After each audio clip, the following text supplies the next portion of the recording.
आई, आई मला माफ कर. मी आधी पण तुझा नालायक मुलगा होतो आणि अजूनही नालायकच आहे. आई, मी तुझी रक्कम नाही जमा करू शकलो. माफ कर मला. I am sorry. मला माहिती होतं. मी ओळखते तुला प्रीतम. मी आजपर्यंत तुला खूप सुधारण्याचा प्रयत्न केला, पण तू माझे सगळे प्रयत्न पाण्यात घालवलेस. ज्या माणसाला पैशांचीच किंमत नाही, तो माणूस बिझनेस काय करणार रे? श्रीकांत, आपण आपल्या दोन्ही मुलांच्या बाबतीत चुकलो रे.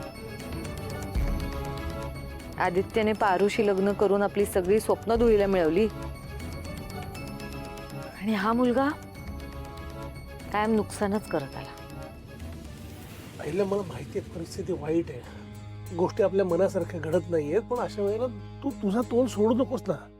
हे बघ, रागवून चिडून काही होणार नाहीये. अशा वेळेला फक्त शांत राहून विचार करायला पाहिजे आपण. आणि संकटांचं म्हणशील तर संकट नवीन आहेत का आपल्याला? आपल्या कंपनीसमोर अनेक संकट आली होती ना याच्या आधी सुद्धा, पण त्या सगळ्या संकटातून आपण बाहेर पडलोय. बरोबर आहे.